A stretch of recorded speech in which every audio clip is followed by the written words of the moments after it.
We have rather compelling evidence that about 30% of our cancers relate to our dietary habits. That's a pretty profound number if you really think about it, that about a third of your cancers could be eliminated if we could design the ideal diet.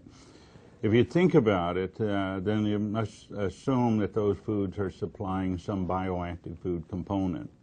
Those are often taken in the form of dietary supplements. And while there is some logic of consuming those dietary supplements to prevent a nutritional inadequacy, a deficiency in other words, we really don't know enough about those isolated compounds and how they really inhibit cancer, or if they in fact do inhibit cancer. The best evidence is actually with foods, and it possibly is because those foods supply more than one individual component. So it may be multiple components in the same food item, a tomato for example, that would offer some real benefits where lycopene by itself may not offer as many benefits. Here at the National Cancer Institute, we're spending a fair amount of time understanding nutrigenomics. What that really means is the interactions between what you eat and your gene.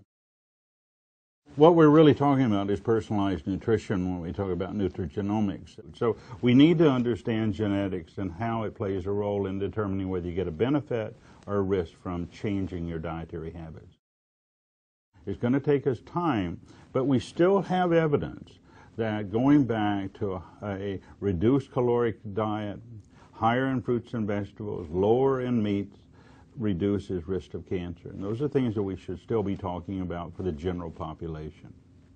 But I will mention that there are reports from the American Institute for Cancer Research, the World Cancer Research Fund, that provide some recommendations to consumers about what they should and should not eat. We are doing a number of clinical intervention studies to examine the benefits of either foods, change in fruit and vegetable consumption, for example, or isolated components such as omega-3 fatty acids from fish. We're going to have to look at, obviously, the quantity needed to bring about a response, the duration to bring about a response, and how genetics influences that overall response. I think there's a lot of excitement about nutrition. I think it is an area that somehow we have thought is very simple, but it is not very simple.